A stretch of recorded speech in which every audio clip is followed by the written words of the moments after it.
Good evening. It's going to be a little echoey in here, and I don't have my earphones in because I'm charging my phone, so excuse the acoustics for now, but I hope you're having a great Tuesday night.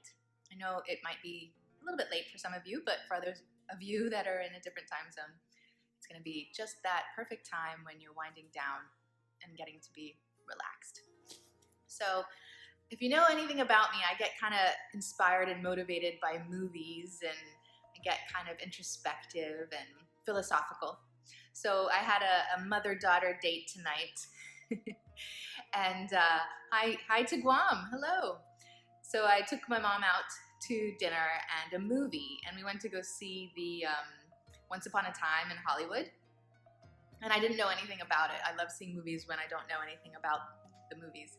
And it was really good, but I knew it was going to be a late one, so I actually had a coffee right before, so my brain is wired, and I was taking in all the messaging from this film, and it was pretty good. Like, the acting was really good. Brad Pitt and Leonardo DiCaprio were in it, and I won't tell you about it. It's really not about the movie, but it got me thinking, right? I'll just say that part of it was kind of like a life and death situation. It was somewhat historical and factual, but Quentin Tarantino did a great job. I loved what he did with it, and I was laughing hysterically at the end. But basically just thinking about life and appreciating life and recognizing sometimes like we're just a twist and a turn away from losing our beautiful life, and we don't really have time to take for granted. And so that always gets me thinking. So I came up with this list of things. Like, it's not like the quintessential only things, but right now they're at the top of my head. So I wanted to share them with you, and you can feel free to tell me what you think or ask any questions or make any comments you like. So this can be interactive completely. Totally fine. So number one, like, curate your own life of choice. It is so important for you not to just get swept up into this sort of conveyor belt of life as if you're in a factory and you're ticking boxes and it's all pre-mapped out for you, and it's like you're riding this inertia train of stuff. Like, you're supposed to, graduate high school and go to college, and then you're supposed to get an office job, or you're supposed to whatever it is, like go home for the holidays, and you're supposed to go to the dances that are scheduled through your school, or, it's thinking beyond that and really trying to identify what is going to be important to you, what matters to you. Hey, if doing all of that stuff and being in every extracurricular activity at school is truly what makes you motivated and excited to get up every day, fine. But if not, you don't want to be putting yourself in a situation where you're forcing yourself to do all of these things half-heartedly. But I understand sometimes we're just buying time until we figure out what we really want to do, like what matters to us, and that's okay. But it's not going to be very effective if you don't try new things, if you don't put yourself in those types of novel situations in order to create opportunities for those light bulbs, those aha moments to happen, right? So I don't know what that is, the MagNet. Anyway, so curating your life of choice, you have to determine what that is, and you do that by following your intuition, not just doing things because people tell you to do them. If you have friends in high school or friends in college and they say, come with me, don't just passively do things because that's what everybody else is doing. Actually consider what you want to do. And sometimes it might be not leaving your house. It might be researching some things that you're interested in. It could be reading some books. It could be, walking down the street. The amount of joy that I get and other people I know get from just walking in a neighborhood and looking at life. And this is an aside, but really funny. I was going to post a picture before. I was walking down Lincoln Road, and there was a couple, a man and a woman. I'm pretty sure. Could have been, I don't know. Anyway, they looked like a man and a woman.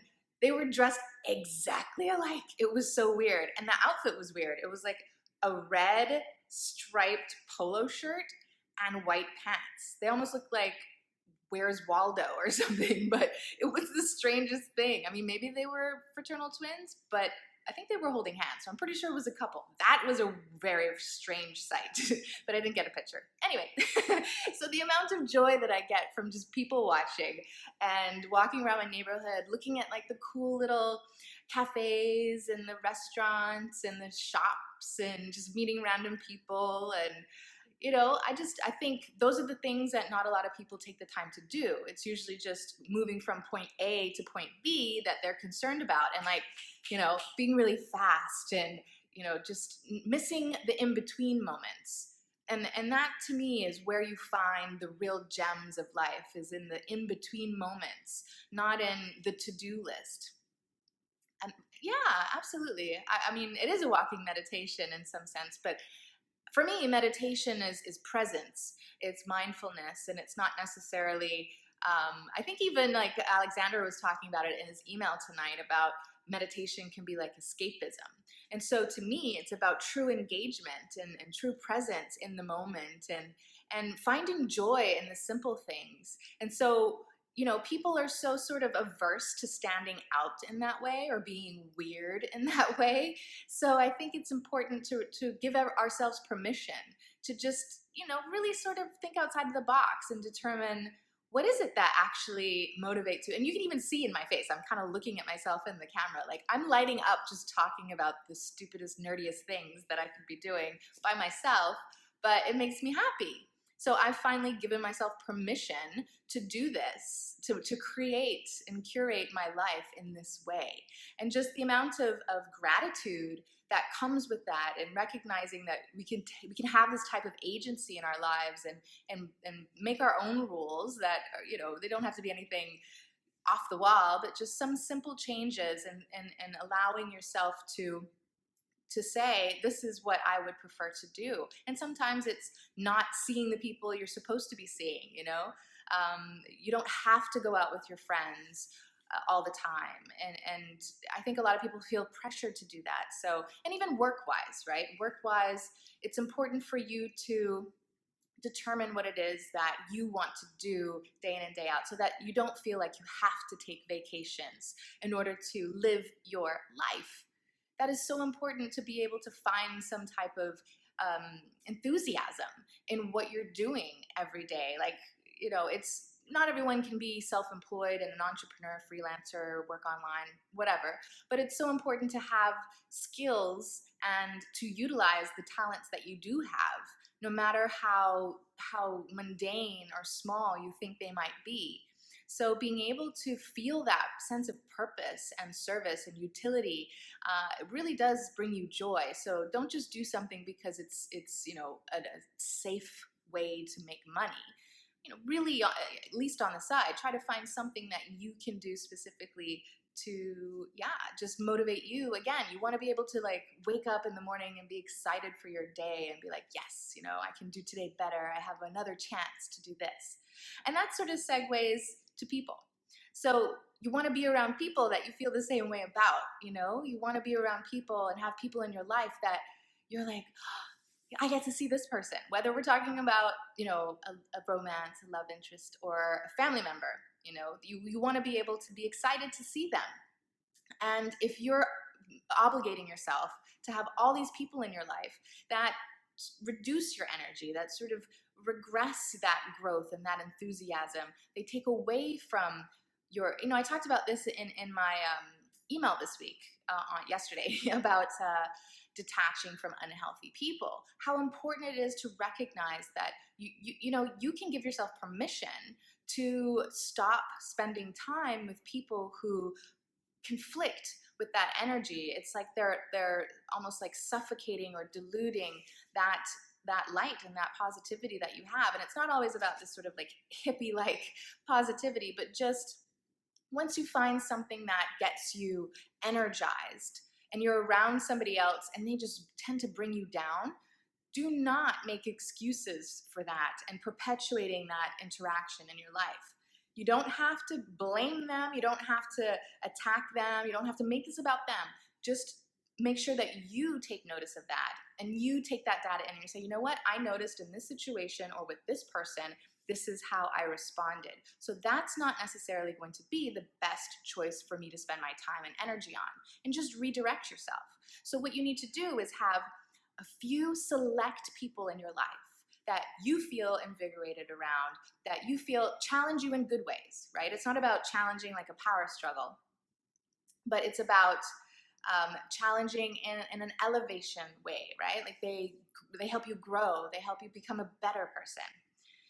You can request the free 15-minute discovery call, and we can talk about what it is that you want to work on and how that goes. Okay, so just you can click on the link on my bio, my website, or my Twitter bio as well.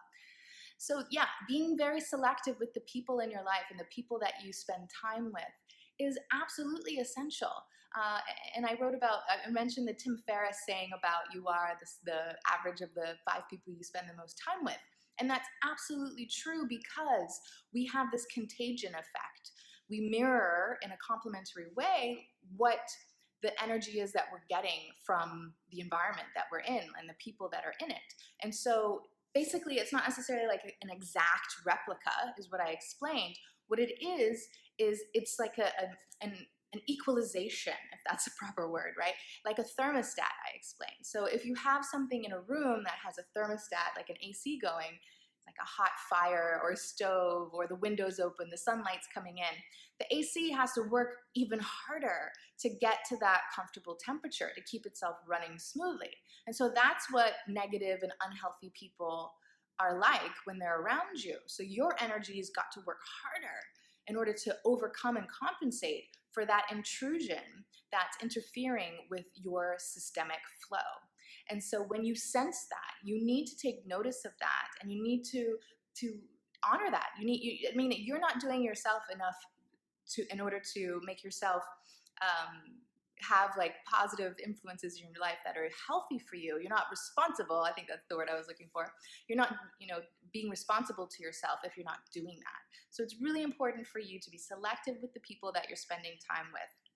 Now, obviously, you don't have control over everything. Sometimes you're gonna have a crappy hand, whether it's, you're ill, or you have a family member that is dysfunctional and you have to help take care of them. Whatever that crappy hand is, you want to do your absolute best with it. You have to commit to whatever that is, that problem, not commit to the problem aspect of it, but commit to the solution of it. So whatever it is that you need to do in order to make the best of it, don't have a pity party for yourself. Don't drag your feet and be lazy. Attack that problem in a solution-oriented way, and just give your all to that crappy hand in a reframing way, so that you can make the best of it. You have the honor of helping this family member get through this difficulty, for example. And as well, with the people that you're being selective with, you want to give your all to those few people. That's the greatness of having a few select, wonderful, good people in your life, is that you have more to give. And you can't give all to everybody. So if you have 30 people in your life, good luck. You're going to be very depleted.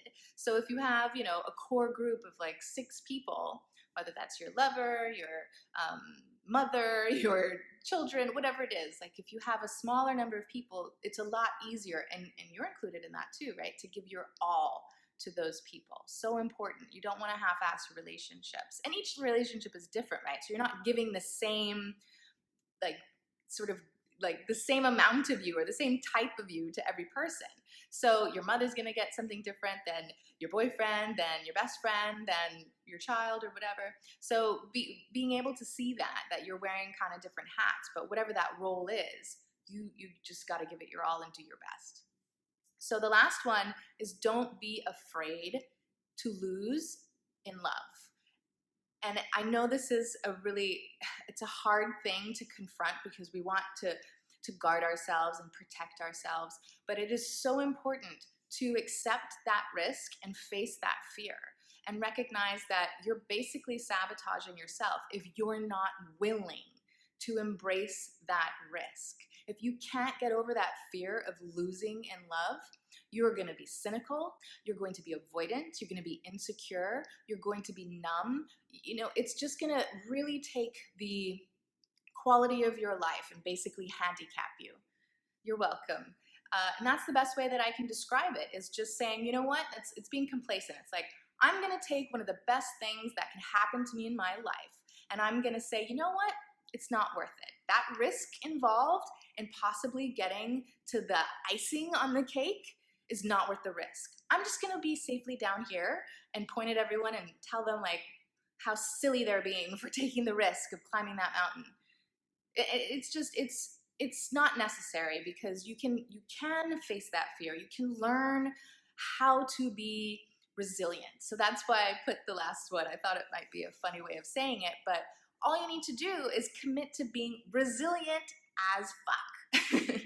So I will be vulgar for a minute because I want to drive the point home. That is the only way that matters. That if you can be strong, if you can be brave, if you can be, you know, just able to take care of yourself and responsible and hopeful and optimistic and excited about life, if you can be all of those things, no matter what happens, then you're doing a good job and you're doing yourself justice. So knowing that you're resilient as fuck, then what the heck is there to be afraid of? If you don't risk it, you're not gonna get the reward. And so that's my encouragement for all of you tonight as I'm sitting here inspired. And it doesn't really have anything to do with the movie. There's lots of things. I'm just extremely grateful, like I said, for what I've curated in my own life, the relationships that I've developed. And thank you, I appreciate that. Yeah, and I'm really happy. And I'm very sort of an expressive person. Say it one more time. Yes, I don't know which part you were talking about, but it's just really, really important to recognize holding back is you sabotaging yourself. There's no need to hold yourself back. There's no time to hold yourself back. If you don't give your all to this life and to the important things, you have to figure out what matters to you. You have to cultivate that intuition and that wisdom, that inner knowing and that wisdom. Most of the things that we talk about that are bad or that are wrong or that are scary or whatever, they're only scary or they're bad when you're doing it in the wrong way or at the wrong time or with the wrong people. When you're doing it with the right people or in the right place at the right time, then that's when they just blossom into like just amazing things. So that's what you have to do. Take the responsibility of figuring out, and that's the discernment, right? We talk about discernment and selectivity, whether we're talking about relationships or just life in general. When should you take that risk and, you know, take that leap of faith and travel to a foreign country? Is it escapism or is it actually harnessing some opportunity? I've referenced this client that I worked with once. She's a young girl, and maybe she's watching. Hi. And she was stuck in life and committed to things that were unhealthy for her. And she was not really confident and she wasn't successful. She didn't have a lot of money. She just wasn't happy. And she reached out to me and she committed to it. Yes, tell her hello. I hope she's there. And anyway, so she scrounged together some money and had a few sessions. And then she decided to totally switch it up. And she went, I'll just say, somewhere far away. And she is blossoming. And to see it is just amazing. And, you know, sometimes people are judging you and they're saying, well, why are you going to run off to some faraway land and do this crazy thing? They think everything out of the norm is crazy. And sometimes it is. Sometimes it is impulsive. Sometimes it is escapism. And so that's my point, is you have to learn when something is good for you and when something isn't good for you. And I'm sure the Buddhists would say, you know when something is good for you and when something isn't. So if you're being honest with yourself, you have to be extremely transparent and extremely genuine and authentic and accountable to yourself. And when you know something is like, the reason that you're doing it is because you're running away, then maybe that's not the best time or the best thing for you to do.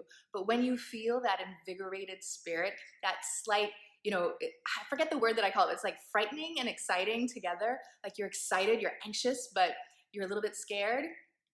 That's usually when you know it's the right thing for you to do. And actually, I think it was Nate Schmidt posted something today, if I'm remembering correctly. It's like, how do I know when to take some risk? He said, when even if I fail, it would be a really good story. I kind of like that. maybe that's appropriate here, but if you see what I'm saying, it's just really important for you to be able to pay attention to the opportunities that often we overlook. And because you never know like what's going to be over there. And oh, I had this really strange deja vu the other day.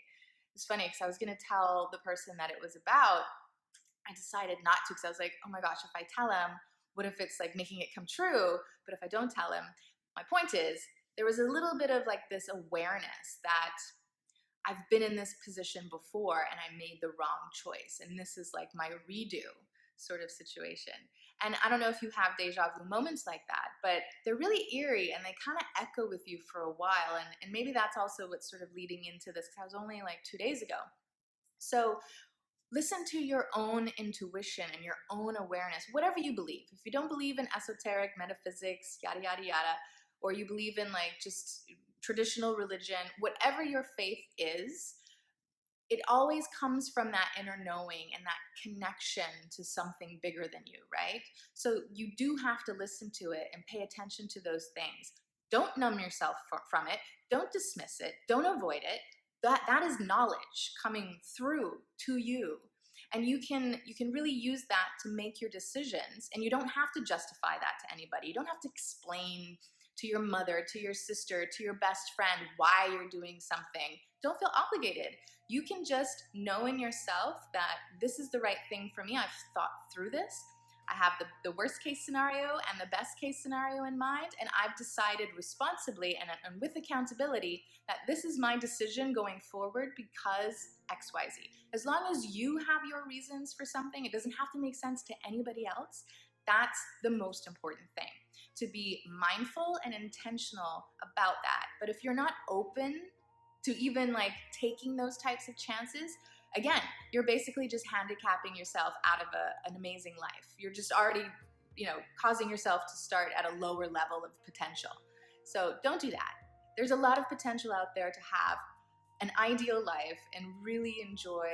It's not just about pleasure, but really being fulfilled and that horizon that we strive for. It's not about perfection, but it's about not limiting yourself and putting your all into absolutely everything that you do. And that's really my wish. And that's what I try to instill and inspire and help to influence people to do as well. Because it is so important to feel like you have that ability to do that for yourselves in your lives. Because there's always something that could be different, could be better.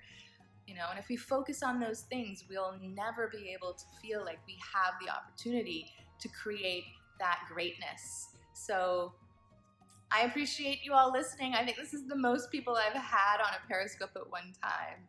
So I think maybe you can tell I'm speaking from the heart right now. So I will bid you adieu for this evening, and feel free to reach out to me. You can comment below anytime. But like that guy said, if you want to talk to me about resilient as fuck. If you want to talk to me about maybe working with me, use the free 15 minutes. I've been getting so many people on the phone, and it's been really, really great reaching out to people. So go ahead and do that. So have a good night, everybody.